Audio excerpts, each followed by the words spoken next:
After watching these stories, don't forget to write what you would have done in the main character's place.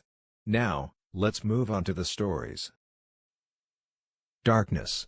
A thick fog wraps around the road like a spider's web. The wind whispers through the branches, as if someone is trying to say something. Madison's car moves slowly along the deserted road. His headlights cut through the darkness, illuminating only a few meters ahead. The radio plays softly, but interference makes the words come through in broken fragments. Madison, a 38-year-old man in a worn-out jacket, grips the steering wheel with both hands. The pale glow of the dashboard highlights his tired but focused face. Madison. Just a few more kilometers, and I'll be home. Just don't let me run into anyone on this cursed road. Suddenly, the radio goes completely silent. Madison smacks it with his palm, but nothing changes. He sighs and turns it off.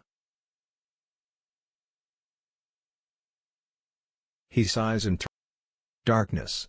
A thick fog wraps around the road like a spider's web. The wind whispers through the branches, as if someone is trying to say something. Madison's car moves slowly along the deserted road. His headlights cut through the darkness, illuminating only a few meters ahead. The radio plays softly, but interference makes the words come through in broken fragments. Madison, a 38-year-old man in a worn-out jacket, grips the steering wheel with both hands. The pale glow of the dashboard highlights his tired but focused face. Madison.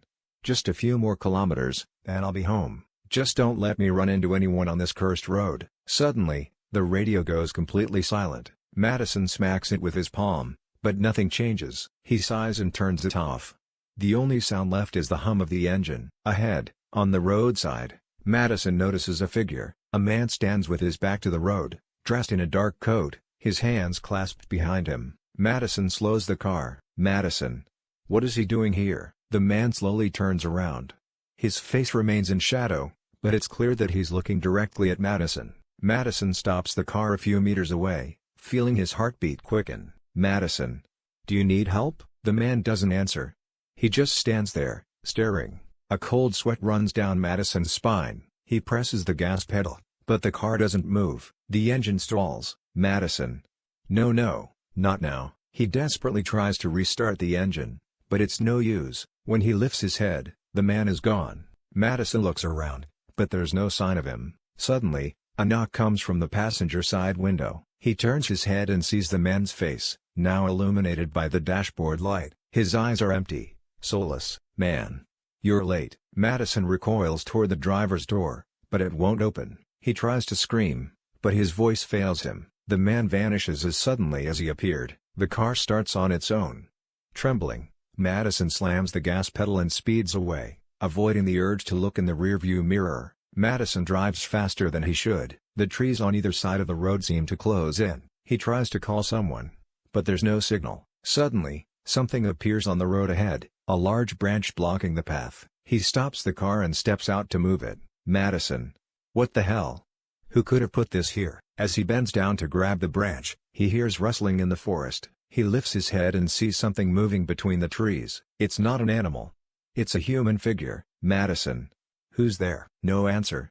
The figure moves closer but remains hidden in the shadows. Madison drops the branch and rushes back to his car. He starts it and drives forward, only to find another obstacle in the road, a rock, too large to drive around. Madison steps out to remove the rock. A voice speaks behind him. Stranger.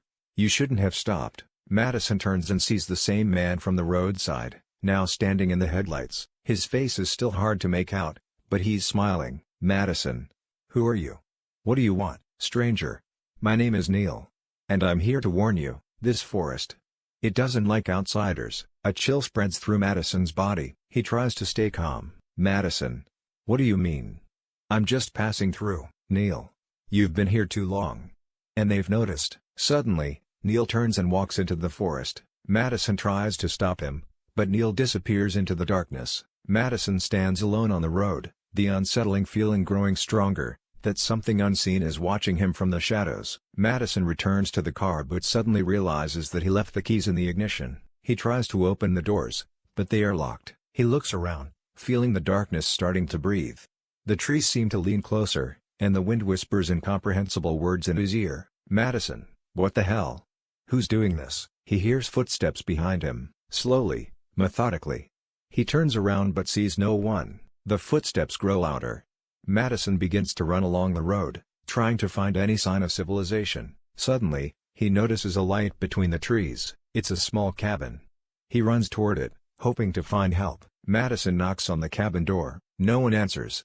He tries to open the door, and it gives way. Inside, it's dark and cold. There's a flashlight on the table. Madison picks it up and turns it on. The light illuminates a room that looks like it was abandoned years ago. Strange symbols are painted in black on the walls. Madison, what kind of place is this? Suddenly, he hears rustling outside the door. He approaches the window and sees shadows moving in the forest. They are approaching the cabin. Madison closes the door and blocks it with a chair. He feels his heart pounding so hard it seems ready to burst out of his chest. Suddenly, a voice echoes in the room. "Neil, you shouldn't have come here." Madison turns around and sees Neil standing in the corner of the room. His face is now clearer. It's pale, and his eyes are empty, as if soulless. "Madison, what do you want from me? Who are you?" "Neil, I was like you, lost in this forest.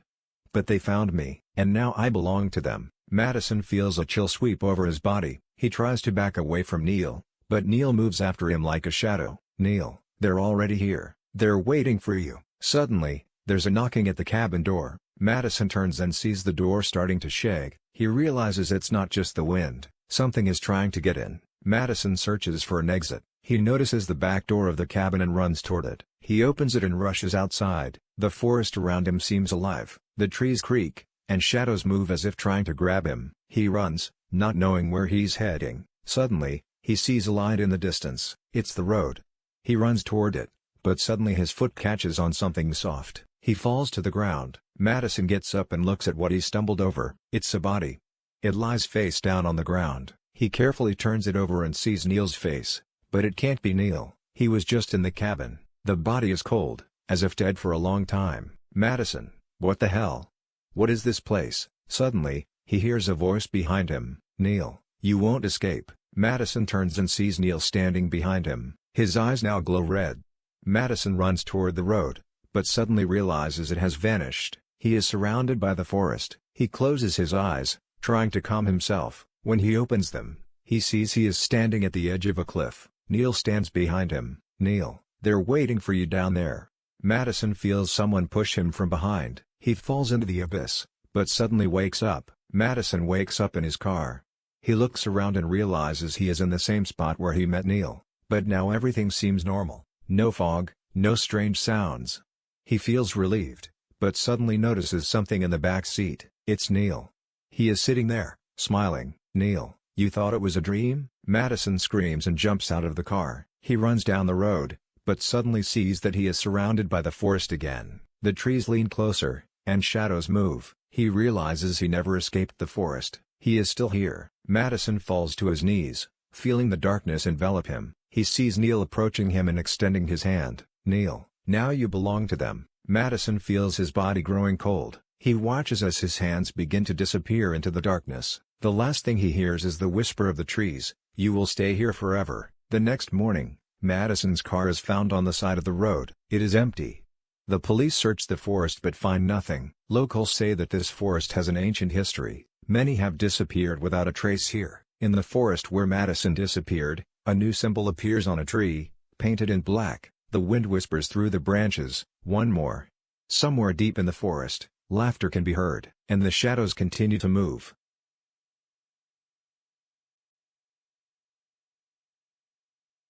Cole, a 40-year-old man with gray streaks in his hair, sits in his living room. It is quiet around him, only the ticking of the clock breaking the silence. He holds a photograph of his family, his wife and daughter who died in a car accident 5 years ago. His face expresses sorrow and loneliness. He places the photograph on the table and approaches the window. Behind him is a dense forest that begins right beyond his yard, a forest he has never dared to explore. Another evening. Another night in this cursed house. Suddenly, he notices something in the forest. A faint light is visible among the trees, as if someone is holding a flashlight. Cole leans closer to the window, trying to see the details. The light disappears as suddenly as it appeared. "Cole, what was that? Who could be out there at this late hour?" He steps away from the window, but the feeling of unease doesn't fade. Cole decides to go outside to check if everything is alright. He puts on a jacket and exits through the back door. The night is cold, and the air is filled with the scent of pine. Cole walks to the edge of the forest where he saw the light. His feet sink into the soft moss, and the branches of the trees lean over him as if trying to stop him. He halts when he hears rustling in the bushes. "Cole, who's there? Show yourself." No one responds. Cole takes a step forward, and suddenly his eyes spot something strange. On the ground lies a toy, a small doll that belonged to his daughter. He picks it up, and his heart begins to race. "Cole, this is impossible.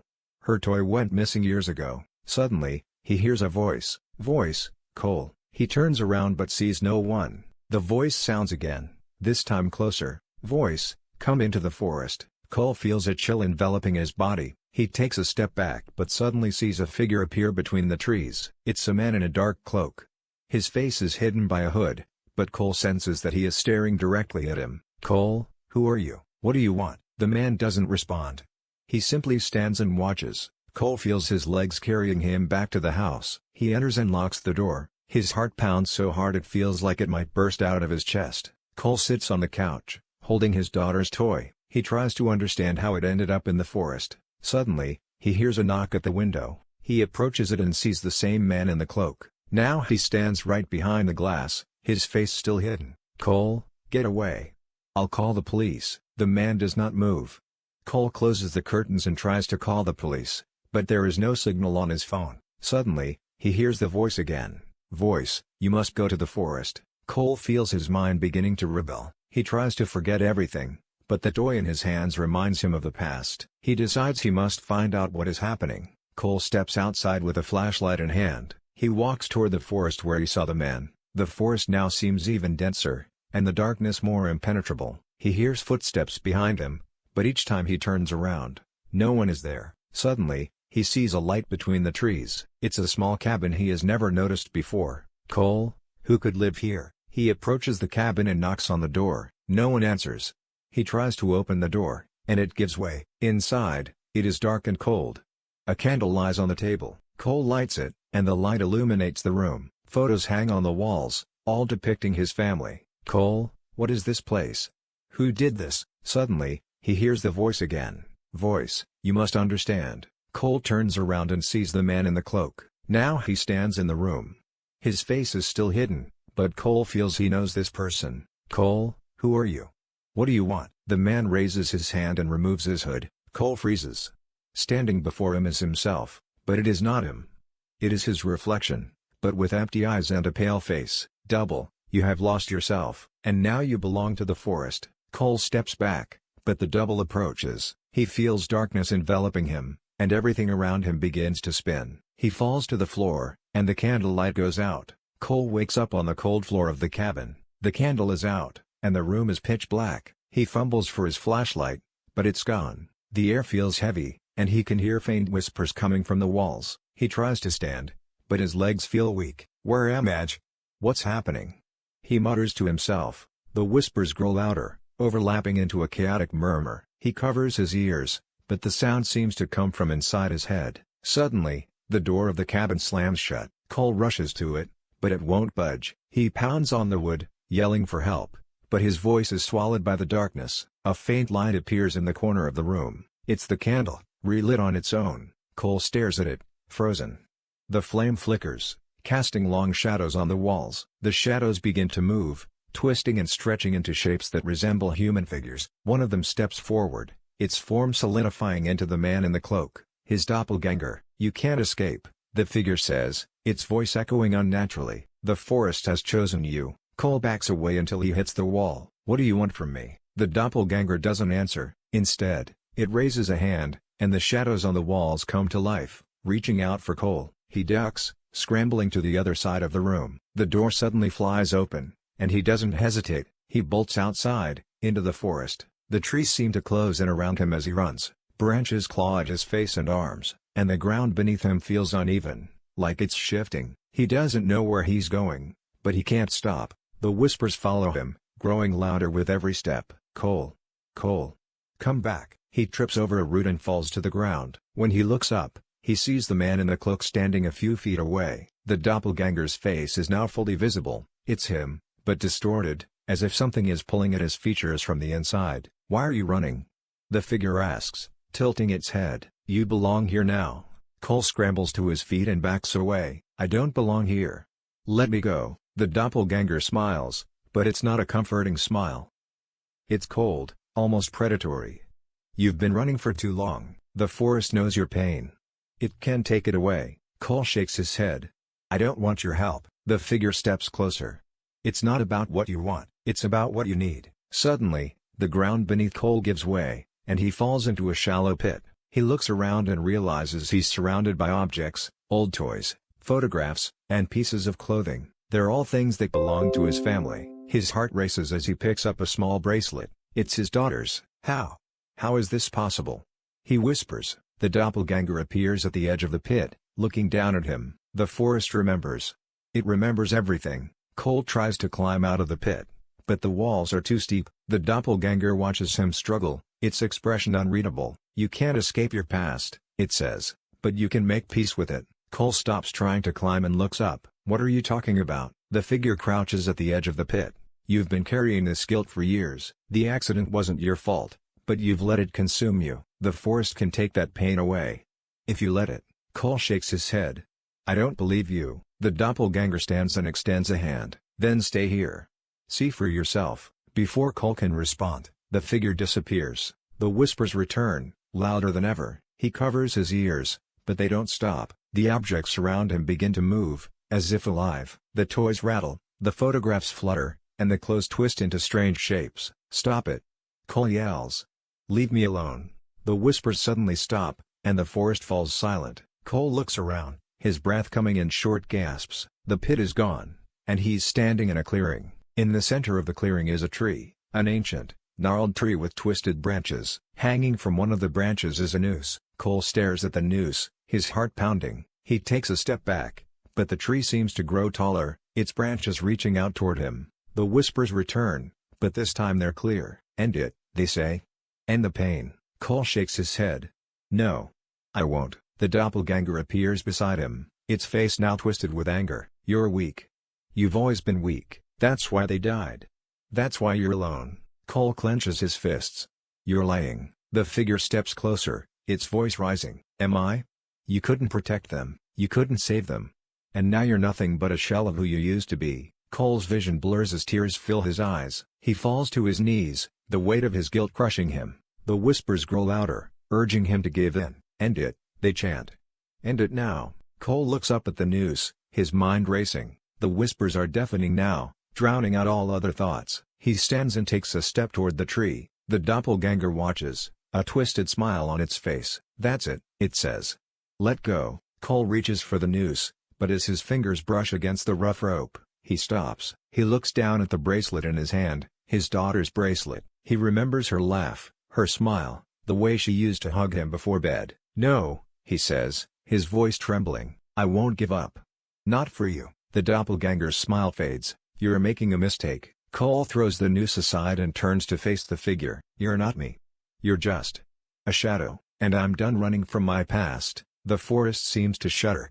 The whispers turn into screams, and the ground begins to crack. The doppelganger's form starts to dissolve, its face twisting in rage. You'll regret this, it snarls. The forest never forgets. With a final roar, the figure disappears, and the clearing falls silent. The tree begins to wither, its branches crumbling to dust. Cole stands alone, clutching the bracelet. The first rays of sunlight break through the trees, and the forest comes alive with the sounds of birds. Cole looks around, disoriented. He's standing at the edge of the woods, just outside his house. The bracelet is still in his hand. He walks back to the house, his mind racing. Was it all a dream?